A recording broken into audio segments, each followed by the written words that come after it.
The first deck that I played a ton of was my Morchi aggro rogue deck that I have lovingly called Dagger, Dagger, Dagger, because you throw 3 daggers in Chrono Daggers. You don't actually do that often, but you can end some games in quite explosive fashion when you line up Morchi and Chrono Daggers, and particularly Morchi and the stealth spell damage, which just stays in play a lot longer than I had even anticipated. Because I'll just sit there, not attacking with it, and I'm like, wow, they haven't corpse explosioned. Or welcome to episode 530 of Concede, a Hearthstone podcast dedicated to making the competitive side of the game more accessible to you. It is Thursday, January 15th, 2026, in the evening. Coming to you from Nomergon, Ohio, it's me, Edelweiss. From Northern Massachusetts, we have Wicked Good. Hi.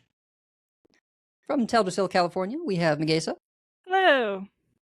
And from all around the world, we have you, dear listeners. This week's episode is brought to you by our producers, Number Theory, Kresh, Beef Squatch, David P., Jeremy T., Bottlecap, Scrumpy Monk, The Burger Club, Kirk Regan, May, NY Kiwi, Spine, and Grizzly Bear.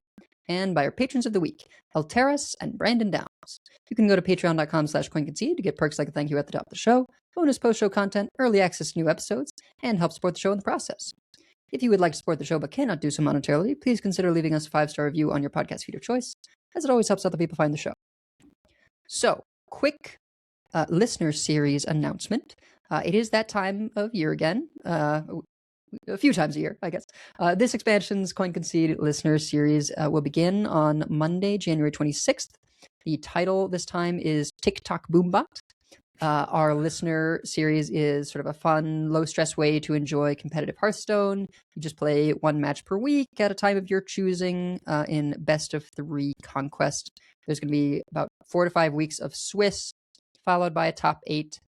We always have an NA server series, but we sometimes also have enough people for an EU series. So, sign up and see if we can get enough EU folks to do that. So you can find more information about that and sign up using the link on our website, in our Discord, or in the show notes as well.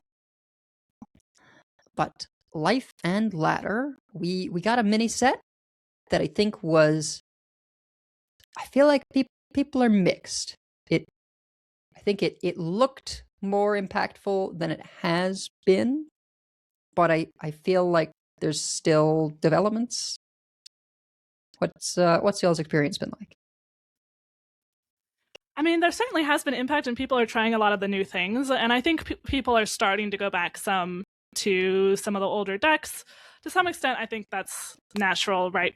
There's a couple new archetypes, and then a couple archetypes that got a couple new cards that people want to try, and then eventually, I think, Wicked, you will be seeing fewer Imbue Rogues, I think, as people start playing some of the older stuff again. From your mouth to God's ears. I got most destroyed today by a Discover Hunter, and I went, maybe I should go back to that. But I was trying different things for the show and had some fun with things. We're going to talk a lot about some of the more meta sort of new and modified options later in explanations. So up here, I'll mention a few more, the non-meta things that I tried. First, I tried this Rayla sort of cycle miracle mage. It was like mage touring into paladin, and it had that new priest mage elemental where whenever you cast a spell, you draw a card. Cast a spell on a minion. Cast a spell on a minion specifically. Yes. Yeah. Very important. And then we have lots of sunscreens, and we have the drinks. Both the chalice, which doesn't draw a card but is just good, and then the divine brew. And we have that mage card that discounts by 1 any card that didn't start in your hand. So the idea is that you can pop off with that and the elemental. I did add a little more draw to it, because if you didn't get the elemental, then you were just absolutely stuck. And we don't have a tutor for it. So, and we also have the sea shanty that summons the 3/5 drops, and you can win with that, but it just we don't get big boards fast enough. So by the time like unless the stars align, you don't get a big board fast enough compared to other things in the meta. So unfortunately, I don't think that's quite it. I had theory crafted a bunch of like fast priests, but I haven't really been brave enough to try them.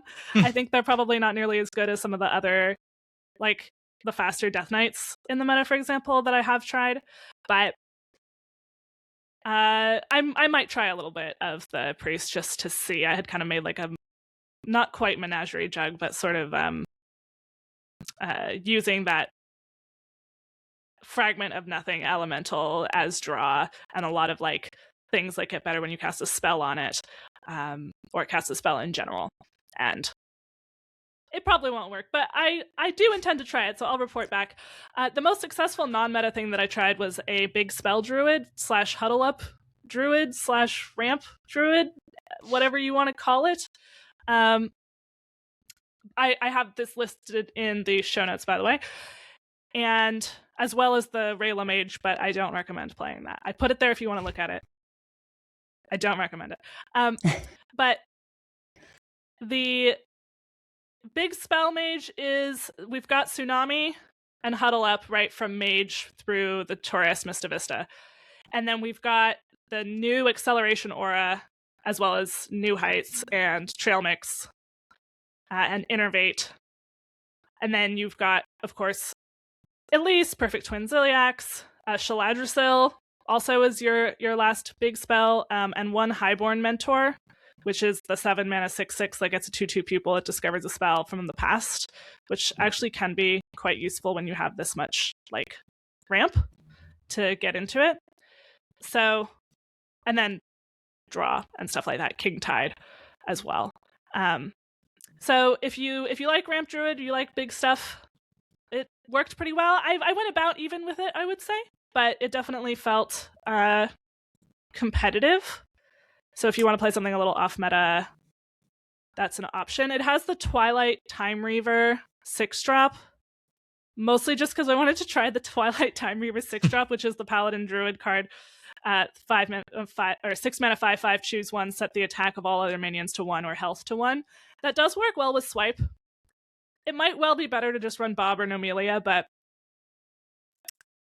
the list I have in there has the new card for the sake of being the new card. And Acceleration Aura is definitely one of the mini set cards that is strong. So I haven't been able to play nearly as much. Like, I wasn't really able to play very much on Tuesday because my mom had a hip replacement. This is her second hip replacement, so she's familiar with the drill. Everything went well, but I was helping out a lot on Tuesday. In fact, I was supposed to help today, but then there's been probably the flu going around my school, including some students who I've been working with one-on-one, and my mom was like, I don't want to get sick. Yeah. Yeah. So hopefully I don't get it. I'm not sick at the moment, but I completely understand my mom not wanting to be exposed. So instead, I had a little more time to play different things in Hearthstone and play a little bit more Expedition 33. I have finished the main story, but there are still many things to do. So I'm getting better at finding my way around, mostly.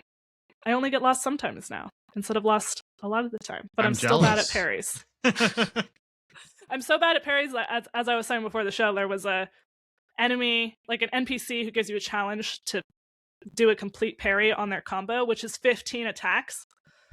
Whew. And I just like could not. I got 14 out of 15 once. And then I went, wait a minute, you can change the difficulty at any time. And the easy difficulty has a really forgiving parry window. So there you go. It's the only time I've switched into easy difficulty for this run. And I'm not sorry. It gets you There's this like wrong really with playing pretty easy outfit. difficulty. Yeah. No, there is absolutely nothing wrong with playing on easy difficulty. I had not wanted to because I didn't want to give myself bad habits on the timings, and I like having the strategy for the higher strategy for turn-based stuff. And I've come up with like enough healing and stuff like that I can get away with not being good at parrying. But yeah, for people who you just want to play it for the story, or you just don't really like parrying, There's absolutely nothing wrong with playing it on that difficulty. I found that parrying in Ghost of Yote was... It felt harder to me than I remember Ghost of Tsushima being. And it was hard in Ghost of Tsushima. Yeah. And so I was like, okay, I'm going to... Because they have custom settings. So I kept everything else on the hard settings and then was like parrying easiest setting because it's still hard. It's still hard on the easiest setting for parry timing windows and stuff. Because I tried it for the longest time and I still did not beat the there's an optional boss that I think is harder than the final boss. The final boss has a lot of phases, but there's one optional boss that is quite challenging. There's supposed to be like a very renowned sword fighter, and I put the game down, still have not beaten that guy. So maybe when they if they put a DLC out, maybe I'll revisit that along with whatever DLC. But parrying in that game was real tough. That sounds like something that I would have to put it all the way on easy and still might not be able to do it, type of situation. And you have to be able to parry in that game. Like, you can't really get away without, like, you can't beat some of the boss battles without. I mean, you probably could, but it makes it a lot harder. It's a very stark contrast. And I think this is the thing about,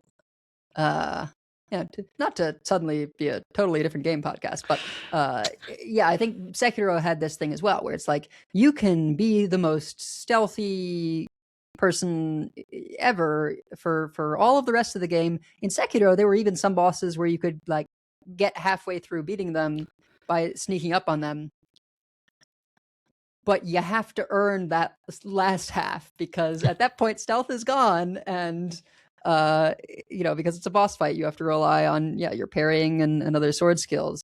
You can maybe involve some tricks and stuff, but usually they have countermeasures for boss fights. And so it's this thing where like maybe for the Ghost games, you outside of boss fights just defeat everyone in stealth, but you can't do that in the boss fights. Yeah. Expedition 33 definitely it's like, on its difficult enemies, it'll make it difficult to tell when to parry or dodge. It'll make them hit hard. It'll give them insane amounts of health. And sometimes they have like elemental resistances and things like that. But mostly it's like, okay, if you found a way to just make an absolutely absurd combo, have fun with that. Good job. Enjoy. Like, so it really kind of lets you do that if that's where you're going with it. It's just like, all right, well, we're just going to up the amount of health by another order of magnitude. On some of the optional bosses, many of them are much, much harder than the ending. In fact, for anyone who's listening to this, if you get to Act 3, go straight to the end. I know that sounds weird. Do the end first. It's actually easier than most of the rest of the side content. And it will dump you back into the game, and then do the companion quests because they're important for the story. If you must do the companion quest before you end the story, because otherwise it will drive you crazy. I understand. But if you do the end last, like you feel like you're supposed to, then you will absolutely one-shot the final boss, and it will be very anticlimactic.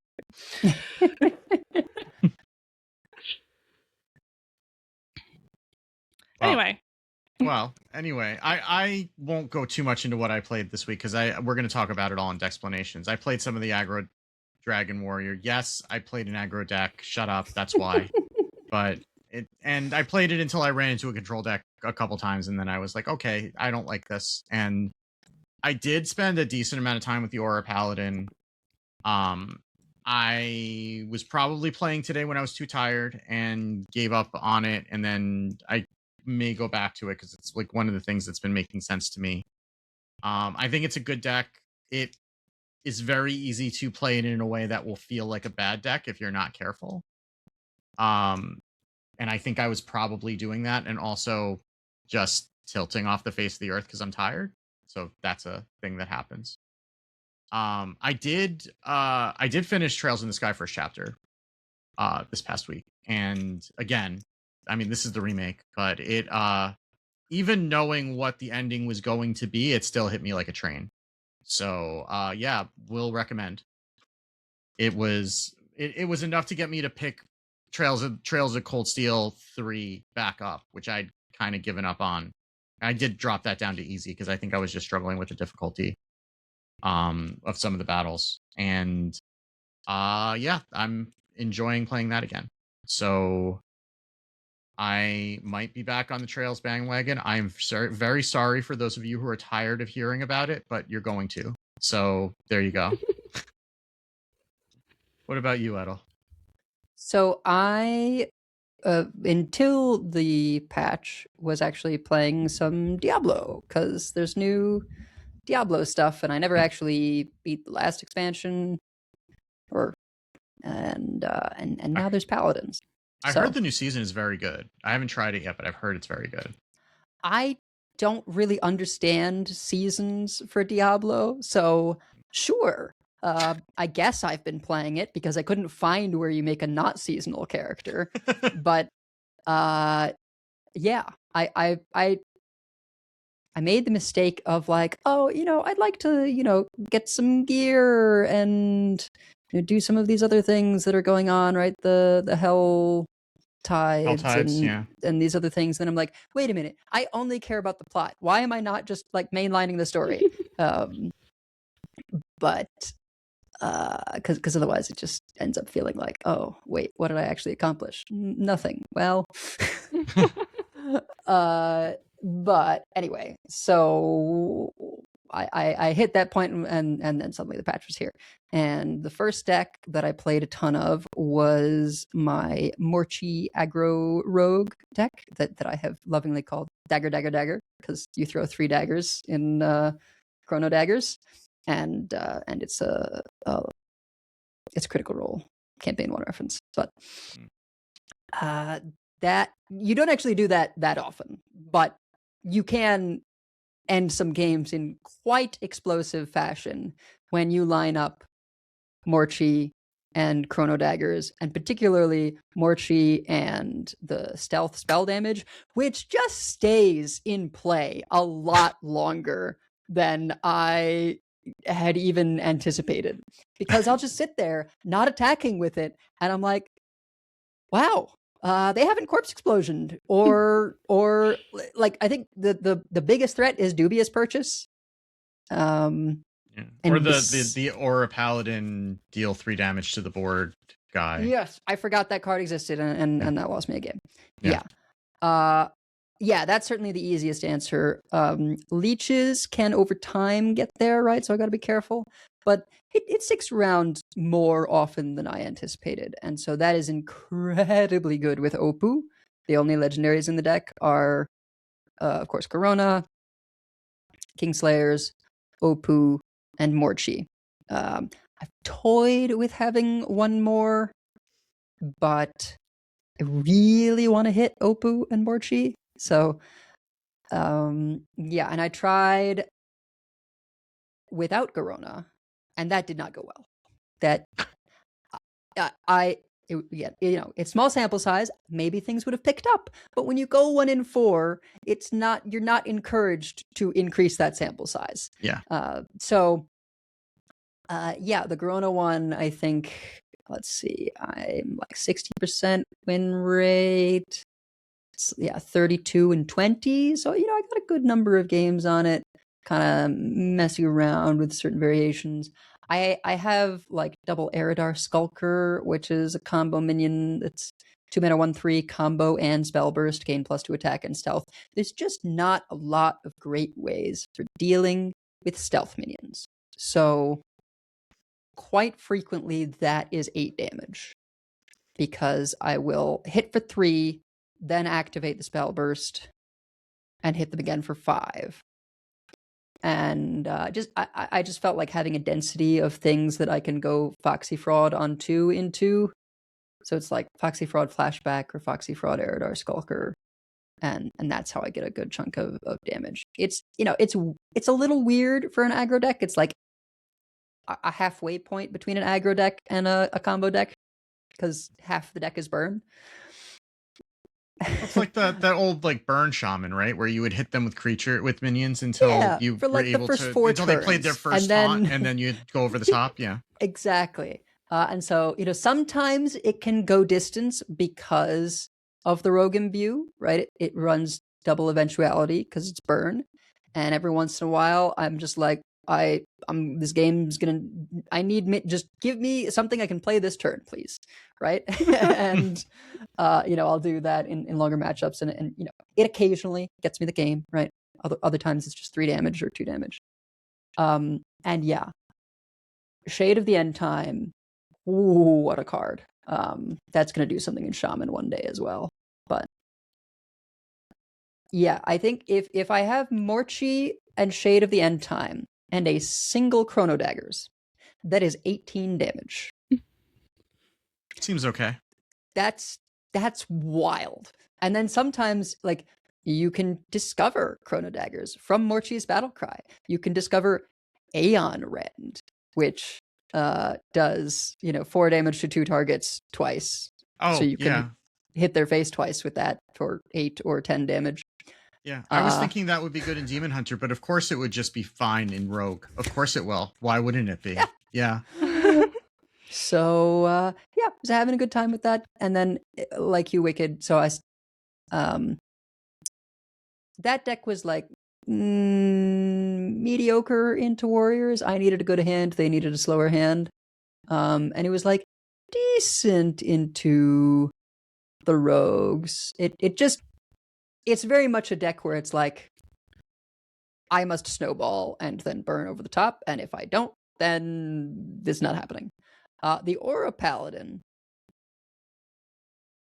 at least in my experience, I just didn't lose to the Imbue Rogues, which is a deeply satisfying feeling because basically, I think as long as you are able to get Galban down and it pulls everything that it's supposed to pull out of your deck, they can't deal. Yeah. It's just because you now run cardboard golems, like just in the deck.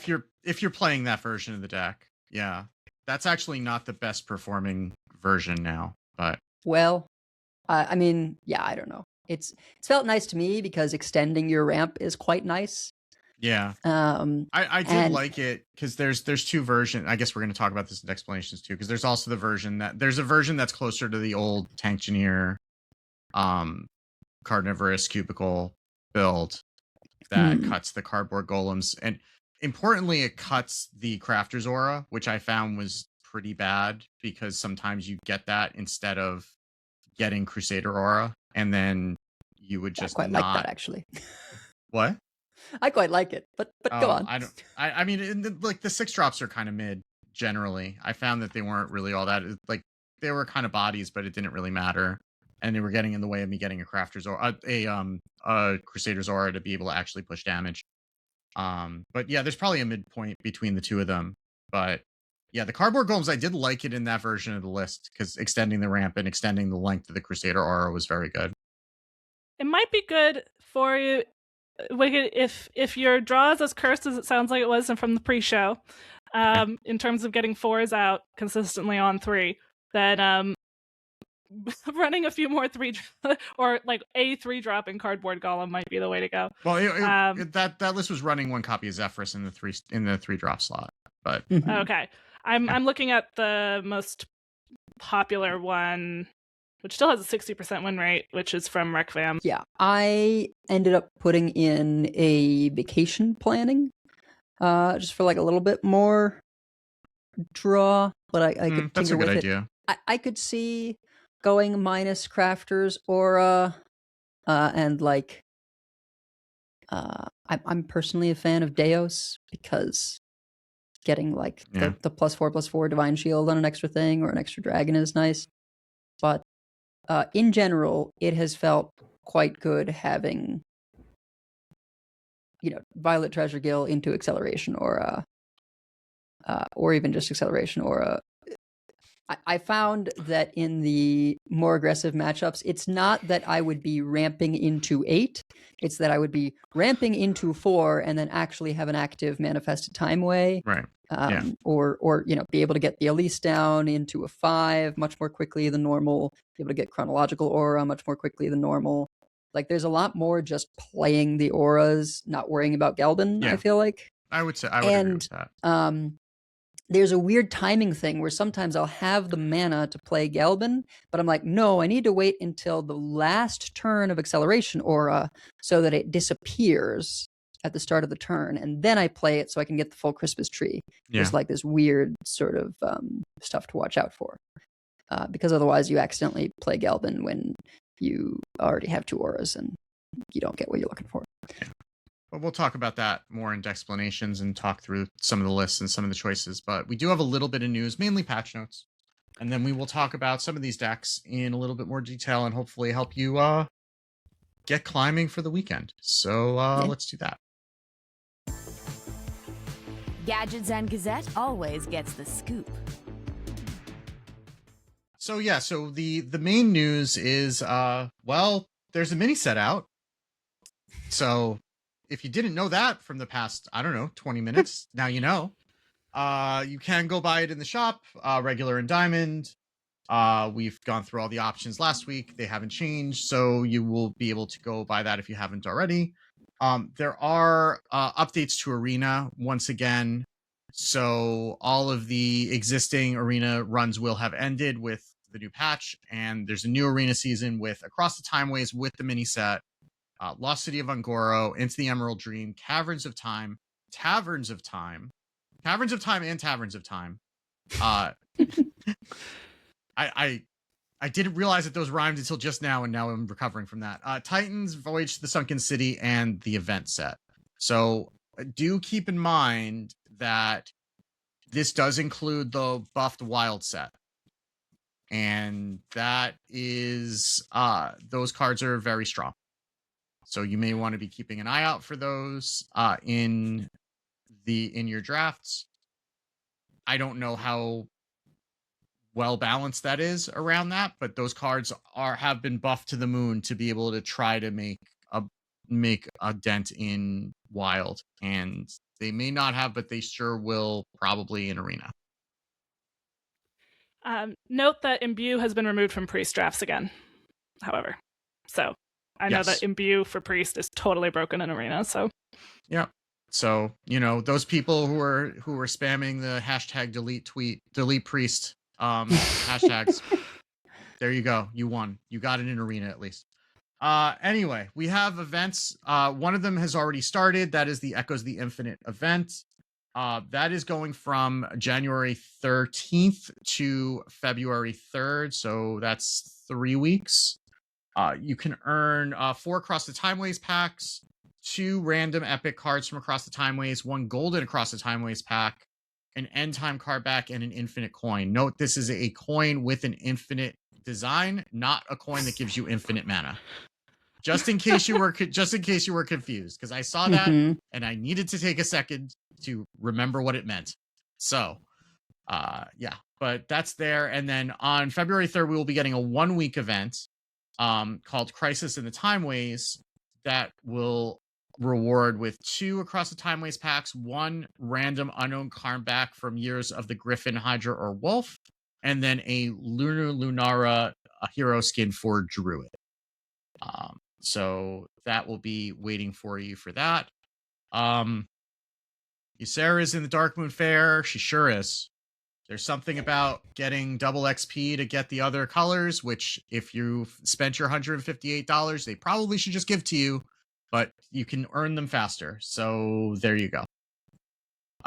That is as much time as we're going to give to Darkmoon Fair, and we will move on to bug fixes. So, bug fixes. So there was a bug where Bone Lord Frost Whisper's mana discount ended after Husk Eternal Reaper's Death Rattle triggered. So Husk was the one that would give you the Death Rattle that you would use up all your corpses and get that much life. I am actually trying to remember what Bone Lord was now that I'm saying, because I don't think I've ever run into this. I played a fair amount of Heron with Husk, but it's a wild card. Oh, that's why I didn't see it. It's a wild card. Okay, that explains it. So, so Bone Lord Frost Whisper. This is dumb. So Bonelord Frostwhisper was the 6-mana 6/6 undead with the death rattle. For the rest of the game, your first card each turn costs 0. You die in 3 turns. So Oh yeah. I assume that works the way that 10 mana Ratham works, that if you died and then Husk brings you back, that you just die again the following turn. But I guess if you were to, but maybe if you died not because of that, then it would. I don't. Wild is a silly place. Anyhow, a more relevant bug for Shaman is that they fixed a bug where Ziliax Deluxe 3000 would not restore health from lifesteal when it included avatar form. I am surprised that I haven't noticed that, because I played a fair amount of Shaman, but I guess at that point you've probably, and I don't know if it's all the lifesteal or just the lifesteal from the damage from the avatar form, because it's dealing the damage. So avatar form has, whenever this thing attacks, it deals 2 damage AoE to all enemies. So theoretically, you should probably be healing to full after that. And I guess that's how it's going to work now, but it wasn't working that way before. And there are a bunch of visual and audio bugs that they've corrected, and a bug where the Gone But Not Forgotten achievement did not grant 2 copies of the Golden Dispossessed Soul card. Presumably they have retroactively granted that to you. It doesn't say, but I would hope so. And and otherwise we have a mini set which has some new decks that we're going to talk about in Dexplanations.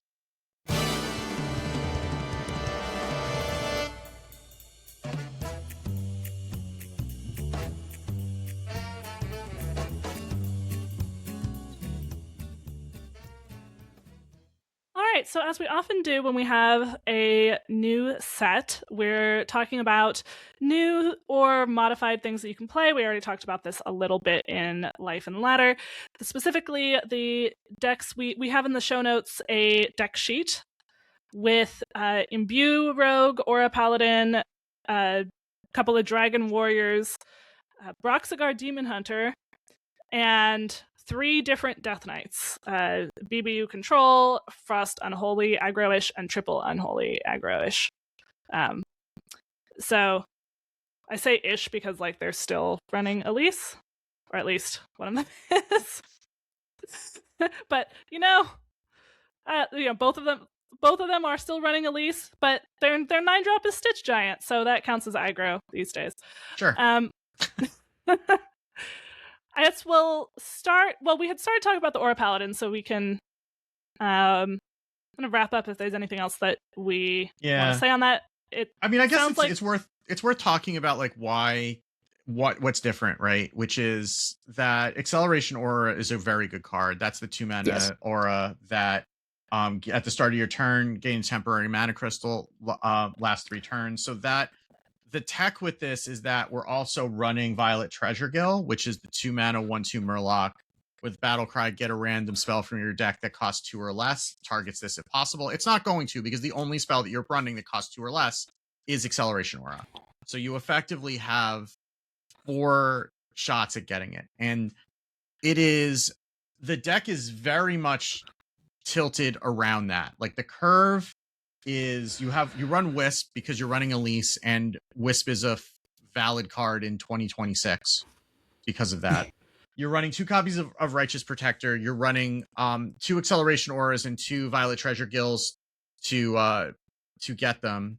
You in this version of the list, this is No Hands Gamers list. You're running 2 copies of Cardboard Golem. In the other list that I saw, you're running 1 copy of Zephyrus, and that's it. And then your curve starts at 4, effectively. So you're going to be, there's a lot of cards that there's 1, 2, 3, 4, 6, 7, 8, 9, 11 cards in the deck at mana cost 4. You are going to be tempted to keep Ursine Maul in your opening hand. Do not do it.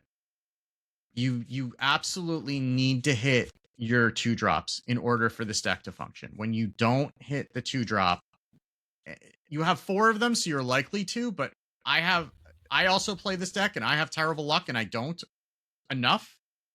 And when you don't hit it, you are sitting there not doing a whole lot in the early game.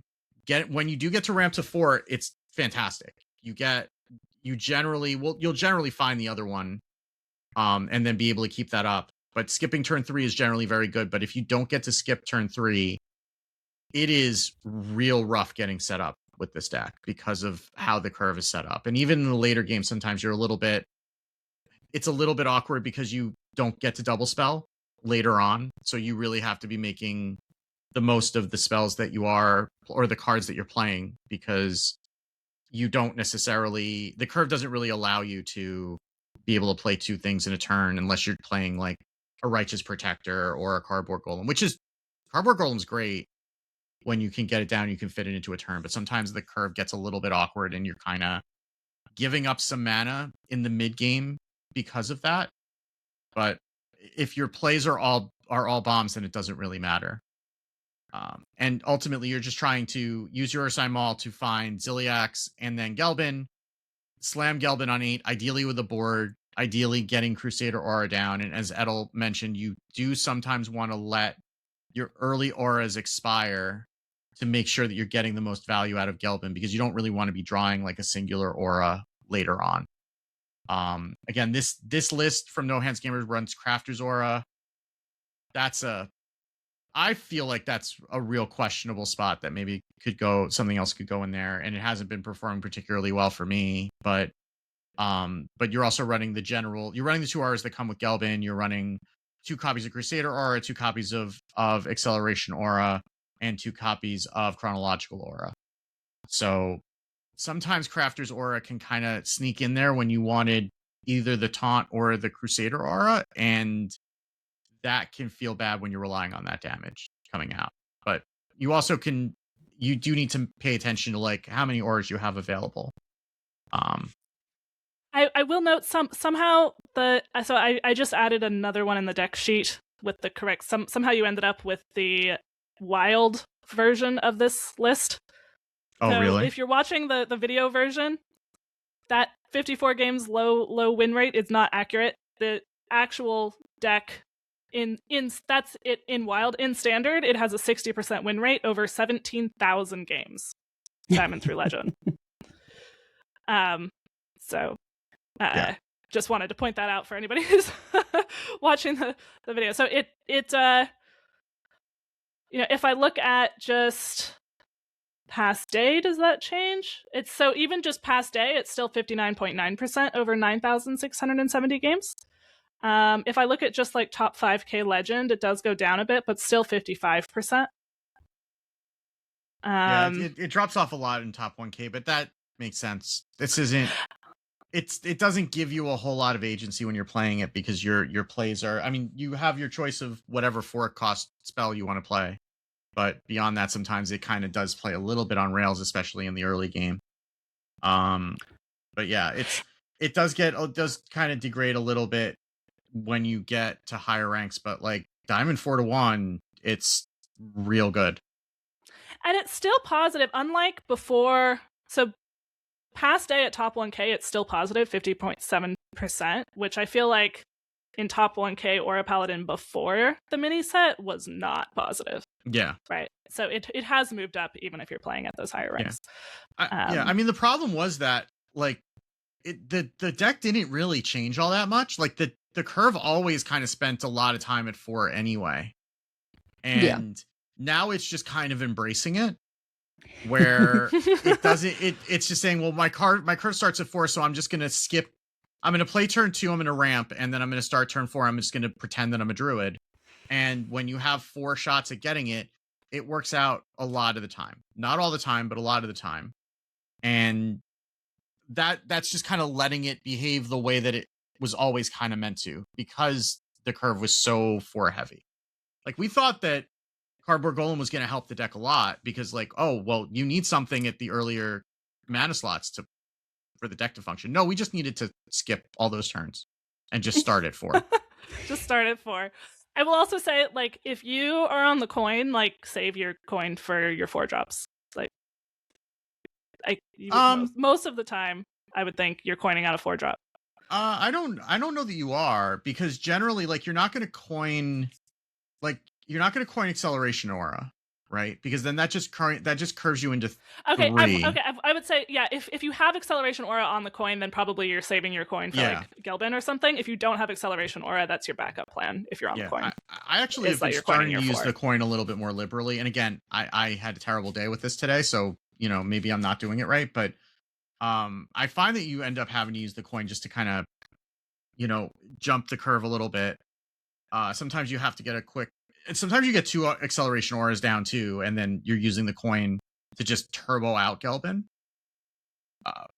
And sometimes you're using it to turbo out Ziliax just to get that down also, because getting Ziliax down ahead of Gelbin, if you think that they're going to stick, is not a terrible thing. It's not the kind of thing that you have happen as much as you would like, but I did find that like the curve of Anachronos into Gelbin is not as common in this version, just because of how quickly you can get to Gelbin. But you still do that sometimes.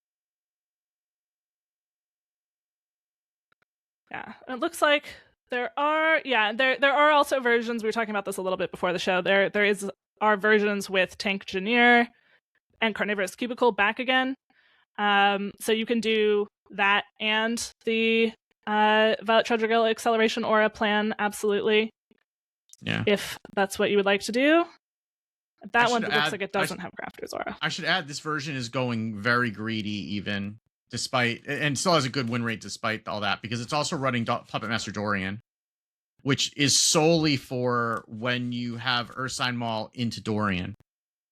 Then you Ursine Maul on your first swing, pulls you Ziliax. On 5, you play Dorian, then you get a 1-cost Gelbin, and then you just slam Gelbin. And then you have another Gelbin to get the rest of the auras out of your deck that you haven't drawn already later. So, but that does not happen as much as you would like it to. And then, I mean, everything's expensive, and it's mostly minions. So you'll get something if you just jam it and, hope that you're going to let it live to the following turn. But that's really the whole use case for it. But it is kind of greedy, and I do wonder if we could do something else with that slot too. I actually don't know that it's... I don't really consider it greedy, because the spike is so strong with the Ursine Maul. Like, if you can hit the Gelbin. And I've had a bunch of games where, like, just later on, when I've got the taunts rolling about the thing going, it's like, well, what are you going to do about this Dorian? And, I top deck Cardboard Golem, and suddenly it's like, oh, these go another extra turn. Like, yeah. Or getting another Manifested Timeways is just another 3 damage, which is not the worst thing in the world either.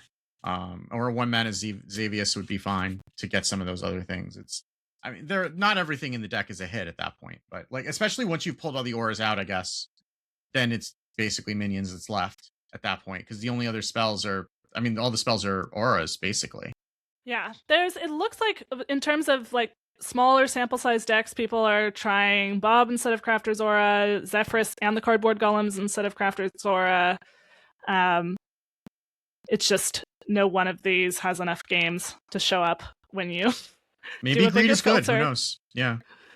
So, there's lots of options that you can try if you don't like the Crafter's Aura, or you can give it a shot and see what you think. Yeah. I would say try it as is first, and then start tinkering with it. Don't start off by just tinkering immediately. But yeah, it's working. So yeah, that does tend to be good advice with decks, as with recipes. I, of course, was trying to bake some Madeleines, and I was like, well, what if we also did this? And what if we also did that? And my husband was like, no, just follow the recipe the first time. Jesus. See if it's a good recipe, and then don't do stuff. There's always people who respond to, like, write reviews of recipes with, like, I replaced this with this other thing that absolutely has nothing to do with it. I'm trying to think what the worst... Someone put, like, duck fat in eggnog or something instead of... Like, that was sort of comically... probably not even real, but people definitely make substitutions that don't make any sense and then put a negative review because, like, it didn't work. It's like, well, Yeah. So Yeah, that's a skill issue, is what that is. Yeah. yeah. Oh, it looks like also some people have tried like one copy of Demolition Renovator. Yeah, that makes sense. There are enough annoying locations that you might want to get rid of one. That's fair. Yeah, lots of options. Okay, well, but beyond that, we also have Imbue Rogue. We'll get this out of the way.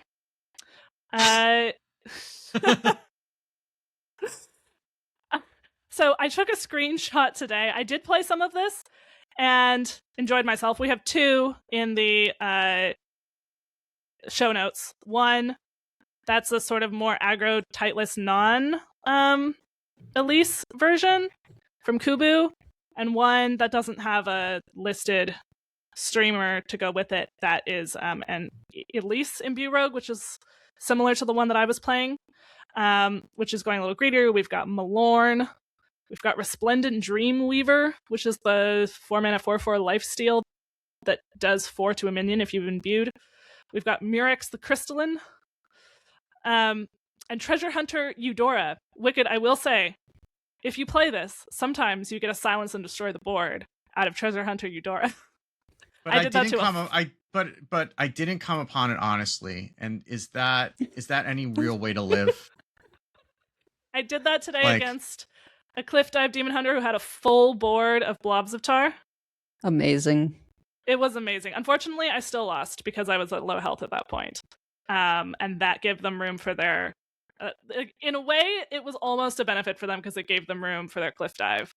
So that was very sad. But it was still satisfying to completely wipe all their Blobs of Tar.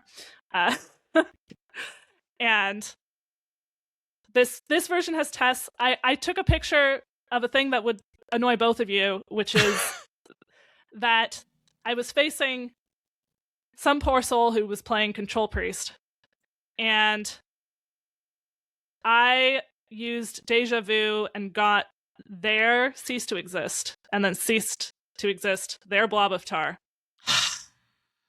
Are you on like 4. this? You could just play you could just play the priest cards, you know. You don't need to do this. Just be priest. Well, but this way I won the game. So Oh. Wow. You know, I'll have you know, I was nearly baited today because I saw Hearthstone Top Decks posted a Imbue Control Priest. And I was probably this, yeah. And then I looked at it like, oh, but it's a Zed-a-lot list. And even I know not to try to play a Zed-a-lot list and make it work. And it looks like it was probably still a work in progress because there were a lot of 1-ups in the deck. So he's probably just figuring out what it is and somebody scraped his stream or something. But yeah, I do hope that they come up with something that works there, but this one I did win. Overall, Imbue Rogue is seeming kind of tier 3-ish. So it's very popular, but I imagine it will go down. The Elise list does have a positive win rate over 250 games, it looks like, although it's only 10 games. I say it's super hard loses to Shaman, but that's a very low sample size. I feel like this is what I've seen more of. When I've seen the Rogues, I've seen enough Malorns for it to be notable. It's fun to play Malorn again. I will say. I've enjoyed playing Malorn. I had a game that went long against a Death Knight, and I just had so many little minions that I was getting from my Imbue hero power every turn that I got Athena active, and I actually had 2 of them because I got one from Malorn, and I also got one from the hero power. That was at like discount 7 by then. This is what happens if they don't kill you. You just keep going, and then you have discount 7 and 2 Athenas. Sometimes the Death Knight can just kill you. But this deck can definitely go long and is comfortable going long. What it can't really deal with is things like if that Aura Paladin board gets going, or just any sort of earlier large board, it may not be able to deal with. There's not a lot here that's gonna help too much with that. Yeah. But you can really get that imbue pretty high and then get all kinds of crazy stuff. And I mean, Murex is just effectively a second copy of Elise. That's almost always how I've seen it used, is just a second Elise. And getting a second Elise is probably fine. So. Yeah. Yeah. Yeah. Probably is that most of the time. It's just people don't really play around it. No, why would you? And like a lot of times you can't play around it because it's like, well, I had to play ceaseless. or like or I'm playing Elise on curve. What else am I gonna do? Right? Like am I gonna wait a turn so I can play a righteous protector behind it? Like I have self-respect. Like we're not doing that. So yeah, it just ends up being very, very good. I think definitely, yeah, the Elise meta helps it, but I think also in general, it's just it's the combination of that and there end up being a lot of other instances where it's just solid. Yeah. Maybe it's just like this is sort of an on curve meta and it very much benefits from that. Yeah. Yeah, I mean, maybe that was where they were going with lower power level. You end up with an on-curve meta. I did face a Discover Hunter today who either they just happened to do it this way or they were purposely playing around Murex, but they made sure to have like high-impact minions like their sisters that I could also steal in other ways, right? Like they didn't let me get one with Murex. They always played something after it. It might just have been coincidence on how they were playing because you play a lot of cards when you're playing Discover Hunter. That was I only played that matchup once, but it did not feel super easy playing into Discover Hunter. I'm sure that depends on your rank, because Discover Hunter's a very rank-dependent deck. A really MMR rather than rank, but we can't see MMR, so. But yeah, I mean, I can see why this has been aggravating Wicked all for the past couple days. It just takes so long because you have to wait for them to press the button, figure out what the card is, decide if they want it or not. Then of course they don't. So then they rewind, and then you have to wait for the which is faster, but it still takes time. And then they have to look at the card again and then figure out what else they're doing. And that's kind of one of the problems with Burgle Rogue in general, is just that you have to spend time figuring out even what you have in your hand, let alone what you're going to do with it all. It's not like you can kind of get some speed by repeating lines over and over again, right? Like with like a more focused deck, you kind of know, even with the control deck, you kind of know what your answers are for certain things, and you have answers. Well, you have to figure out like how you're going to piece all these things together, which is a fun challenge for some people, but also it means every turn seems to take a lot longer than it normally does. I will say, if you're playing this deck, like if you're gonna imbue, do it first, right? It's like tap first. And it only costs 1 mana, so it's easier, just like, unless you have something already in mind that uses all your mana, just hit the button. See what you get. You don't actually have to play it this turn, unlike the Priest Imbue. So you can just see what happens. Do that earlier in the turn. And yeah, if you want something where it is really different every game, this can be a fun thing to do. But I do imagine it might partly be looking like tier 3 because of build issues, and maybe it is actually higher. But it might also drop off over time. I'll let Vicious Syndicate figure that out. So, but I'm sure anyone who's been playing has been seeing it, and it's if you just want to beat them, you can try the Aura Paladins. Let's just take a quick look at what else beats them. Probably if you all the aggro decks, right? Like I'm sure that's the aggro, and also interestingly, it doesn't have a good BBU controlled Death Knight. I guess that can just kind of have a lot of pressure as well.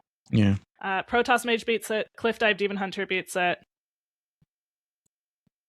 Yeah. So what we're saying is that this deck is bad and it has all the bad matchups, so you shouldn't play it and you should play anything else. That's the lesson that you should be taking from this. I mean, I was seeing it for a little bit, although I imagine they were doing poorly against other things, a spike in Protoss Mage, and I suspect to beat the Rogues. Yeah, I imagine this will be kind of a rite of passage in getting away from a ranked floor. Because that's when people will play it and will not care if it wins or lose because they just want to see cards. So this may be something that you have to beat as a rite of passage to get out of those ranks. Although, again, these days it's all MMR based, so you might not be at a rank floor. Oh, so you'll see them. You'll see them when you're at Diamond 1 then, and not Diamond 5. When you're queuing in all the people who are in the bottom of Legend who are queuing into Diamond 1 players. That's when you'll see it then. So yeah, just a reminder that it works differently now. Okay, well, so we also had Dragon Warrior. So we again here have a Elise Dragon Warrior and a non-Elise Dragon Warrior. I of course have been playing non-Elise Dragon Warrior. I was playing a slightly different list than this, but it's a similar idea that we've got the Prescient Slither Drake, we've got Draco Rex. So the Prescient Slither Drake again is the new 7 mana 6/7 elusive dragon, except it's not really 7 mana, it's really 4 mana. 6/9, different meme. 6/9, different meme. Honestly, as a teacher, I'm sure I would feel differently if I taught elementary school math and was having to count all the time, but I'll take 6/7 with high schoolers. Yeah. Over. Actually, what's effective is if you use it, it's cringe. Oh, and yeah. They stop. Yeah. Oh, yeah. Like there was a like this was a few years ago when there was like a 15-second clip of apparently Chuck E. Cheese had a Twitch stream for like 15 minutes, and there's just this video of him just like playing a video game silently, like watching the screen, and then turning to the camera and just going, "Hoggers," and that was the end of the video. And I think that was when Poggers died. That moment was when Poggers died. Wow. Yeah. See, as soon as the older people pick it up. So at this point, at my school, it's mostly the adults doing it to troll the kids and not the kids doing it to us. As well you should. Yes. My 8th grader, one of my 8th graders, like if the book happens to have like 6/7 as a fraction in it or something, or like a 6 and a 7 in the same problem anywhere, she's like, "Can we change the numbers? Do we have to do this?" Anyway, but that's off topic. So really the change here to Dragon Warrior is that Prescient Slither Drake is a 4 mana 6/9 elusive dragon. It's always active, and that's nutty. So you now kind of have 2 blowouts. You have if you happen to get Sanguine Depths into Stonecarver, that's nutty. And now you also can potentially get your Prescient Slither Drake down really early, and that's nutty. This list looks like it has the Time Twisted Seer, which is the 1 mana 1/3 that has spell damage while damaged. And we do have a couple burn spells with Precursory Strike and Shadow Flame Suffusion. And I guess you can get some more. That might be why Zephyrus is in this list, because you can get more of a Zephyrus potentially. So burn is not like the main plan here, but having a little bit of over the top, right? This is an aggressive deck. Yeah. So I could see why this list is running it. This is a list from JQ Poo. And even if you don't use the spell damage, like it's another thing for the Whelp to hit. It's another thing for Petal Peddler to buff. Like one of the things that you can sometimes do is if you get in some of the other lists that are running a few fewer dragons, is sometimes you just have a gift wrap Whelp and that's it, and you don't have anything for it to buff, and it's like, well, do I take turn 1 off? Do I just play a 2/1? Like it's awkward. So having more of a volume of dragons helps this list a lot. Just be more consistent. Yeah, we definitely want to have lots of dragons. You can also go a Elise route where you add in, it looks like instead of adding in Wisp, you have Fyrak, because it is a dragon. After all, your 6 mana is Chrono Lord Epoch, which is I played that once in the mirror, and that was helpful. But otherwise, it's a very similar list. We just have Elise. We added in Chrono Lord Epoch and Fyrakk and Ziliax. Just remember, And Chrono Lord otherwise- Epoch says played and not summoned, Yes. which is very important. Like, if you are trying to blow out a Ziliax, you will blow out half a Ziliax, Mhm. for instance. Yeah, that is very true. So you definitely want to think about, like, when, say, like a Draco Rex, if you have Draco Rex and Chrono Lord Epoch, like, plan for when which each of them is going to be most effective, or your Ziliax. Like, you kind of have 3 clears with that. I guess 4 with Fyrakk, sort of, depending on whether Fyrakk smiles upon you to do what you want it to do. So, yeah, you have to think a little bit about what your clears are going to be. I, of course, have played a non-Elise version just for variety's sake, but either way is strong here. It looks like, so this particular Elise one that we did was first streamed by No Hands Gamer, has a 57.5% win rate over 5,000 games. Diamond 3 Legend, so that's pretty good. It looks like it's declined slightly over the past day, but only like a little bit. It's got a pretty bad matchup in the Death Knight, which may or may not be concerning for you, but just be aware of that. Yes. I wonder which Death Knight, if that's probably specifically the Control Death Knight. Almost certainly. That's giving it trouble. Yeah.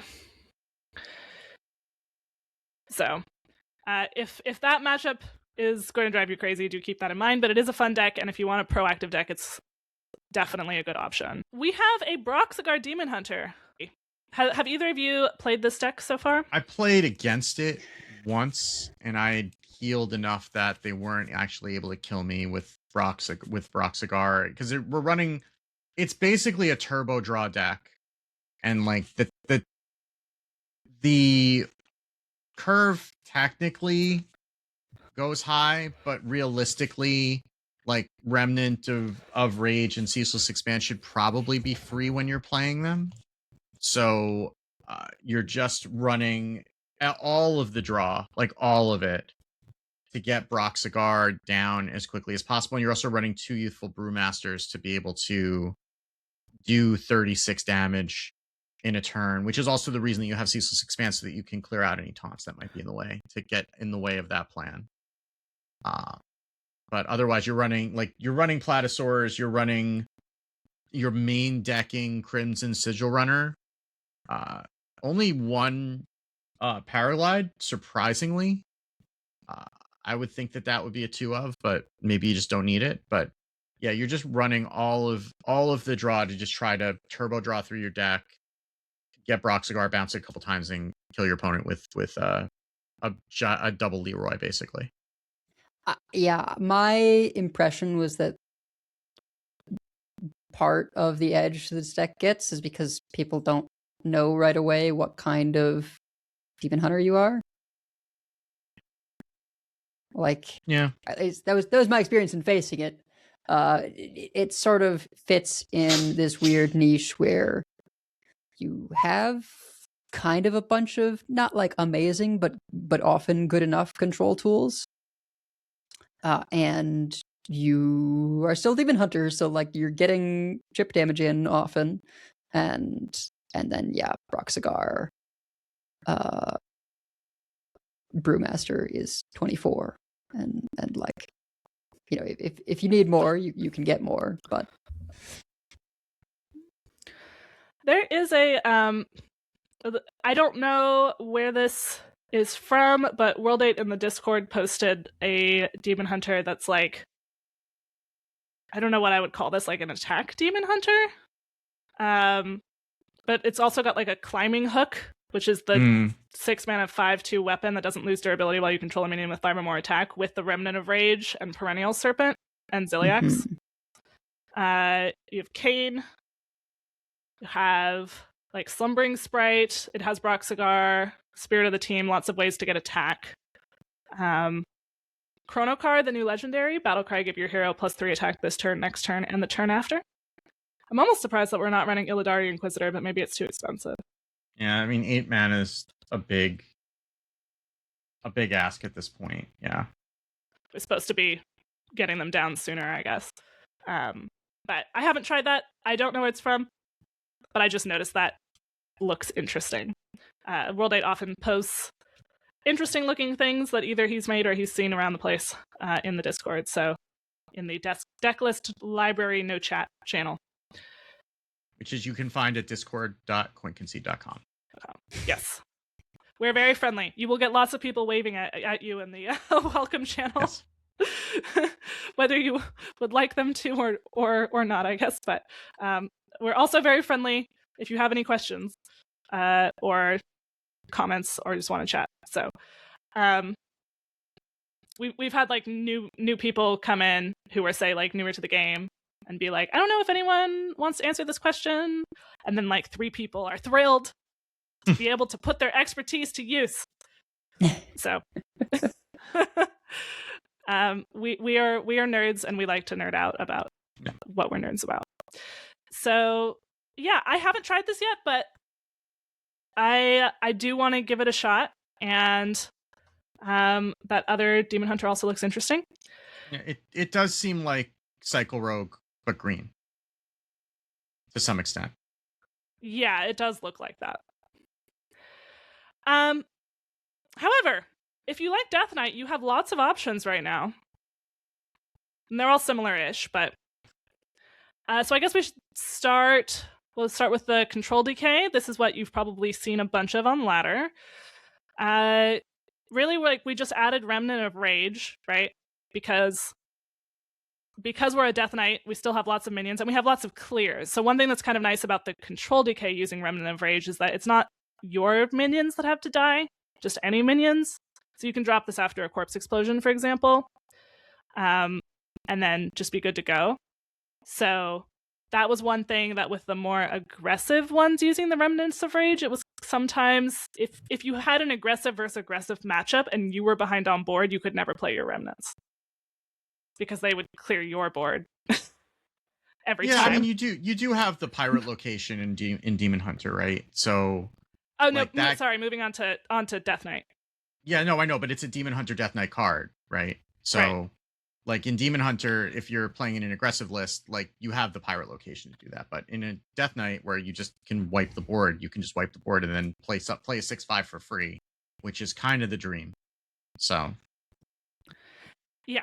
And I mean, I think it is still a good card in an aggressive deck, but just being able to also play it reactively is nice in the slower decks, I think. I mean, not that I've played this Blood DK myself, but I have certainly faced it a lot. Really? You haven't played a triple Blood DK? I'm shocked. Shocked, I tell you. This one's only Blood, Unholy, so that should be fine for you. Oh, okay, I see. Yes. I did see I think once, maybe twice, I've seen a full triple blood with Kerrigan. Because, you can't run the... Oh, no, this is running Kerrigan. Wait, what? Yeah. No, Kerrigan and Shaladas? Okay. Interesting. Yeah. All right, well, so maybe it wasn't triple blood. I just Greed assumed... is good, Like, that's... Yeah, but, like, usually people run the Headless Horseman if they can. Yeah, no, this is... I guess you're getting your late game value out of Kerrigan rather than Headless Horseman in this version of the list. That's not as much value. It's enough. It does come with a clear, although I mean, I guess if you're not seeing that many warriors, but if you are seeing aggressive warriors, then Headless Horseman's battle cry is quite nice. Yeah. And that could be a thing that changes with the meta makeup, because at first we were not seeing control warriors, and now we're seeing control warriors instead of dragon warriors. So, yeah. Control decks, definitely, you kind of build them. I mean, all decks, but control decks especially, you build them based on what you're seeing. To some extent, so it will depend a little bit on what you're seeing in the meta. But yeah, Remnant of Rage is just really strong to be able to keep drawing, and we've got some corpse spenders with like Maladar and Corpse Explosion and Foam Render. So we have Stitch Giants. you can what my opponents always do is that they Maladar into Ysera. Yeah. And then they have infinite mana forever. Seems good. That is what they tend to do. And then they kill me with if I do deal with their board somehow, then they kill me with Shaladrosal. Or they just heal up to full with Celiax and I concede. Yeah, so that's probably more likely. Yeah. I'm ready for, even as a control player, I am so ready for Celiax to rotate. Like, gosh. Yeah. If you would rather play a little bit of a faster type of DK, first I'm going to talk about this triple unholy one real quick because it's kind of in between, I guess. So it has Elise, but it's like, what if we also ran Grave Strength, which is still a card in Standard? It give your minions +1 attack, spend 5 corpses to give them +3 instead for 4 mana. So we have lots of things that make little tokens. We've got like Monstrous Mosquito, Zergling, Bodybagger, 1 Wisp for Elise, because we're still running Elise, Ancient Raptor, 1 Tomb Guardians, Falrek for extra corpses, because you really do need every corpse you can get in this deck. And then it is taking advantage of the Remnant of Rage. It has Stitch Giants.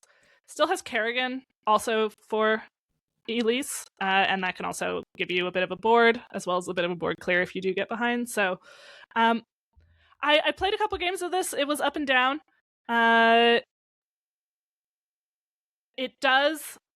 It's somewhat smaller sample size, but it is doing pretty well.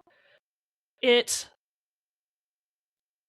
think it's really just kind of a different style. It's a little bit of a faster game. I don't know if it's as strong as the Blood. It probably depends on the matchups that you're doing. But if you like sort of flooding the board, and then if anything sticks, then you win with Grave Strength. This is an option. Or if you want to play aggressive, there's the Frost Unholy aggro DK, which is running. It's also running another new card, Bygone Echoes, which is the 5 mana shadow card that's shared with Demon Hunter, which says summon a random 4-cost minion, spend 4 corpses to summon another, outcast and another. When they get 3 of those, I'll say from seeing my opponent do it, that's a lot. It's a lot of 4 drops. I looked at that and I was like, this feels like it's fine with 2 and like quite good with 3. I don't know if it'll stick around like in the immediate future, but I definitely could see post rotation it may be like doing something. It's like it's a weird thing for Outcast at 5, right? But yeah, it's just one of those like, oh, that's a top deck, you know? Yeah. I mean, you kind of do have to be in an aggressive deck to be able to play it, though, because like if you have this stuck in the middle of your hand in a control shell, you're never getting that Outcast ever. Like, and like 8 mana's worth of value for 5 mana is good, but you really want to be getting 12 mana out if you're just getting random stuff. You don't get to choose what they are. Well, but this is a deck that just kind of wants to flood the board. Yeah, that's what I'm saying. Like that in a deck like this, it's great. You wouldn't run it. You wouldn't just jam it into any Death Knight, I don't think. No, I agree with that. And most of our more expensive cards are actually discounted. So like we are running Elise, but our 9-drop is Stitch Giant. Our 7 drops are Remnant of Rage, and this particular list is also running Ticking Pylon Ziliax. So our only like actual really expensive card is Kerrigan. And Marrow Manipulator, I guess, if you consider 6 expensive. And so, yeah, this list is running 1 Marrow Manipulator for that 6-cost spot, and it can just be a decent amount of damage. This particular list has a lot of 1-ofs. This might have been an experiment, right? Like whenever I see a list that has that many 1-ofs, and it's not an actual Highlander list, I especially early, it's like, okay, they're trying stuff and they're gonna make some decisions at some point, or maybe they just end up killing people and it's fine. Right, but yeah. So this is something that may evolve over time, but it's doing pretty well even in this current state. Yeah. So this is probably one of the better aggressive decks. There's other, things that you can play in aggro wise, but this has a little bit more in the way of new cards. And if you miss old aggro Frost DK, it's somewhat down that vein, I would say. So I might play a little bit of this. I have so few wins with Death Knight. But we can at least get that over 200. I am literally less than 200 wins with Death Knight. Yeah, only one monstrous mosquito is fascinating to me in this list, because I would think that would be a card you would slam 2 copies of immediately into a deck like this. I'm very fascinated if that's just like an experiment or if it's why, because like the curve isn't even that low at 1. Like it's not like it's flooded with 1-drops. It's just like, why would we only run one of those in 2 Scarab keychains? Is very just, I don't know. I mean, Monstrous Mosquito is a good card, but it's not nearly. It can be awkward because sometimes it like to play on 1 because then it just dies and it never did anything. Yeah. So that might be why. But yeah, there are a lot of 1-ofs. We've got 1 Mirror Manipulator, we've got 1 Foam Render, 1 Harbinger of Winter, 1 Monstrous Mosquito, 1 Blob of Tar. Yeah, I mean, one Foam Render is fine. You usually only need 1. Yeah, unless, that's usually a 1-of. That's fine. But everything else is a little weird. Yeah. So, if Baby Megasa lists from when I was a new player are like chock full of 1-ofs because I would just not be able to decide which card, so I just put 1 of each, like constantly. But then the difference was I didn't refine it over time. I just left it that way. Just play Commander if you want to play Singleton. That's there's a time and a place for that. Yeah, no, Reno was good for me because I was doing that anyway, right?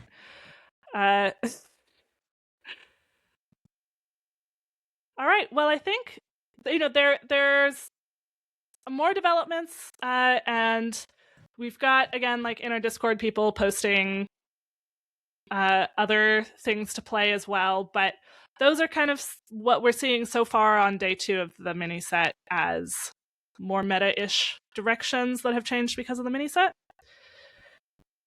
Yeah. And I mean, we might get a balance patch before rotation anyway. Like they sometimes will try to be a little bit more experimental with the last balance patches of the year to try to shake things up. I don't know anything, but I wouldn't be surprised if that's something that they're thinking about doing. So we'll see what happens. We'll see. And then at some point we will have whatever the preview card is for whatever the new expansion is and the Franken meta, but that's still a ways off at this point. Yeah.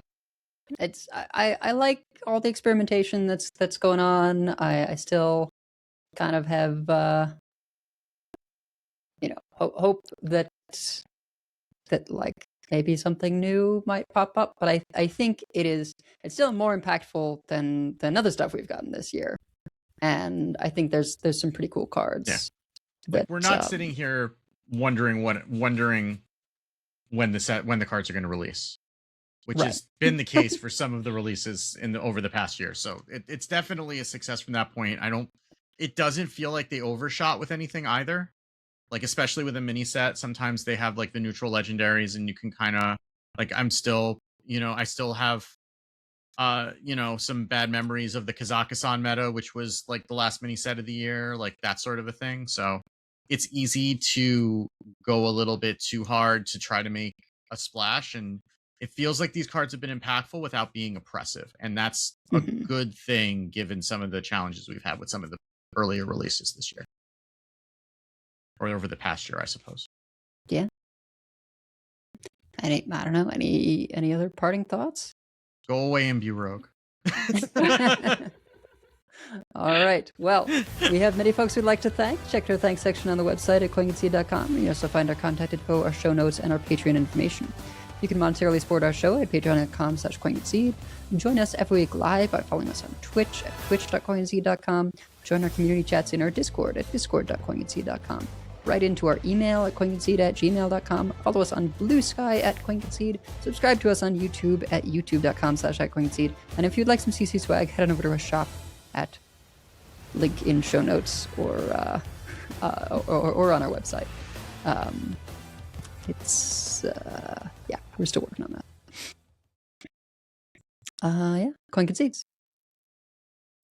Well, I will coin concede first to my to my mom, she seems to be recovering pretty well. It's only, day 3 of...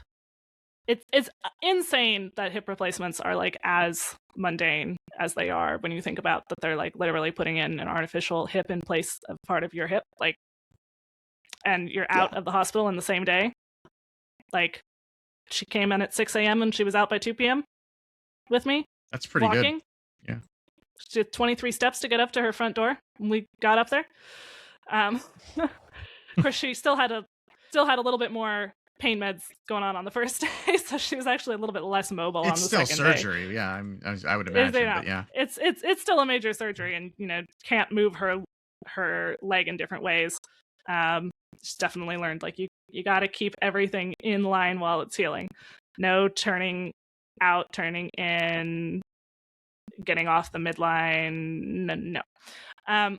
But yeah, she's doing really well. She was like wanting to help with everything, and I was like, please just let me get you things. Yeah.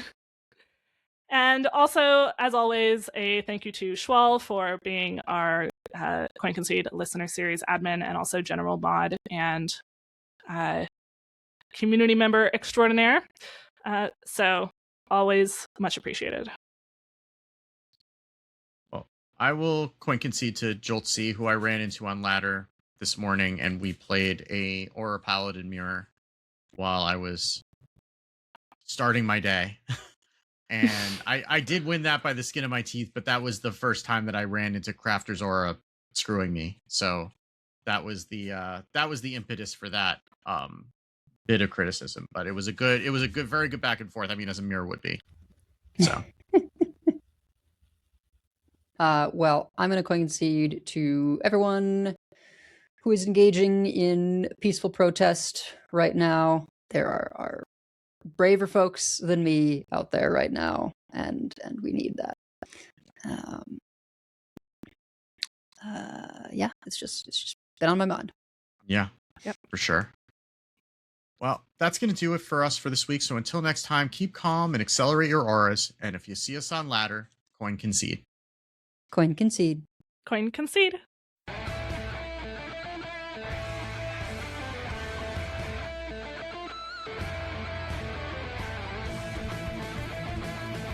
All life must end.